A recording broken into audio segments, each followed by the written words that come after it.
Dan salam sejahtera, dan kembali kita bersama saya di Daniel Jani Channel. Dan kali ini pencerahan saya berkenaan dengan isu kemah besar yang mana saya lihat begitu diwar-warkan di media sosial.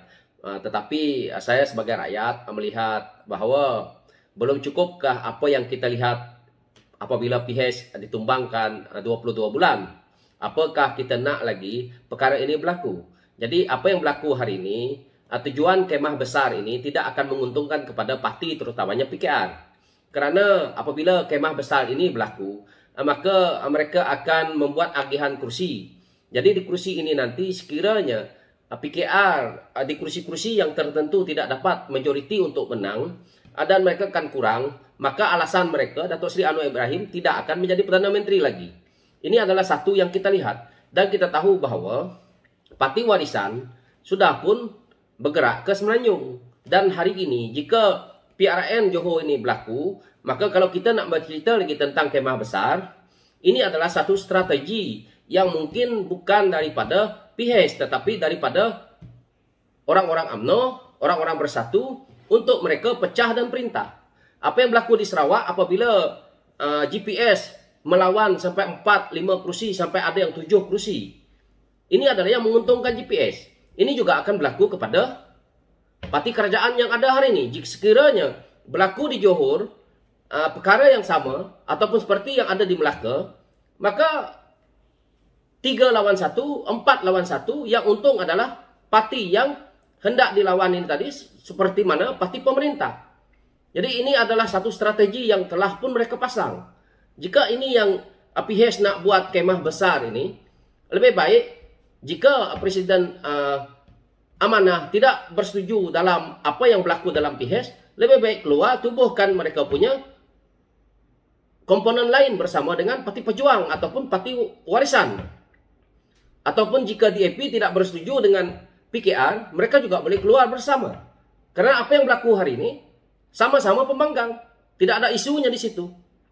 Jadi apa yang berlaku ini, saya sebagai rakyat lihat, mereka sama-sama ingin menonjolkan parti mereka, ingin bergabung, inginkan kekuasaan, tetapi yang sengsara adalah rakyat. Jika perkara ini tidak berlaku sewaktu PH memerintah dahulu, maka rakyat akan senang hari ini. Kerana pemerintahan tidak berlaku seperti mana yang ada hari ini, sekejap-sekejap tukar Perdana Menteri, sekejap-sekejap tukar Perdana Menteri. Ini yang berlaku di dalam negara kita hari ini. Yang sengsara rakyat, yang untung ahli parlimen, yang untung adun.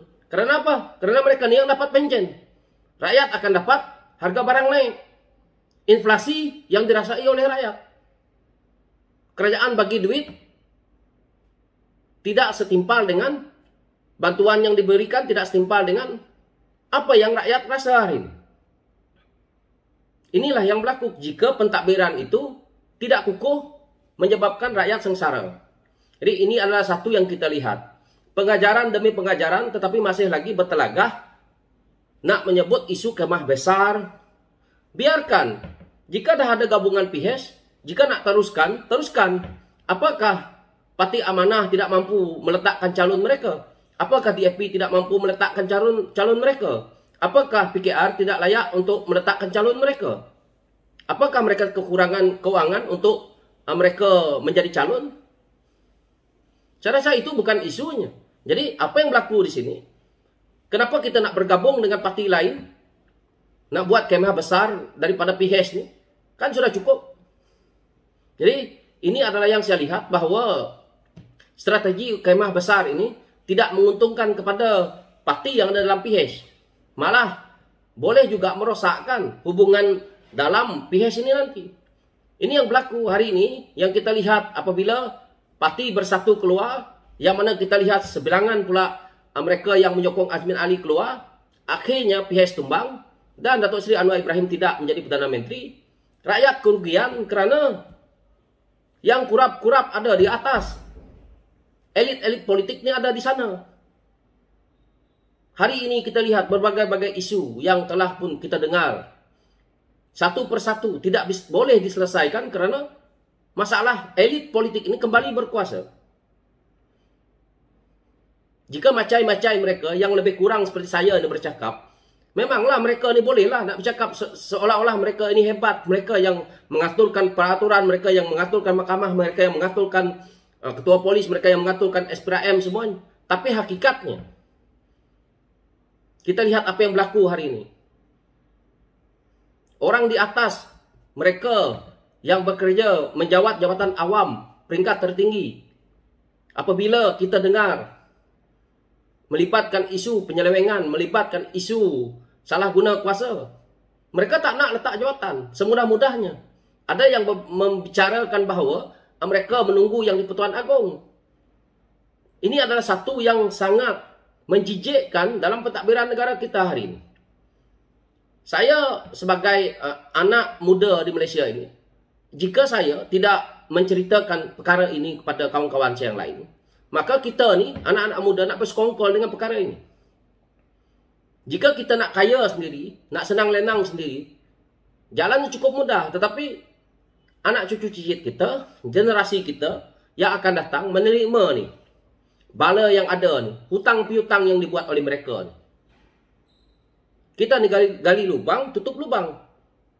Kalau tertutup tak apa. Masalahnya sekarang ini, lubang yang digali itu semakin dalam. Dan ini adalah satu yang perlu kita perbaiki sebagai anak muda, sebagai pengundi. Kita jangan terjerat. Hari ini kita lihat politik yang ada di Melaka, kekalahan yang ada di Melaka, kekalahan yang ada di Sarawak. Belum cukup ke?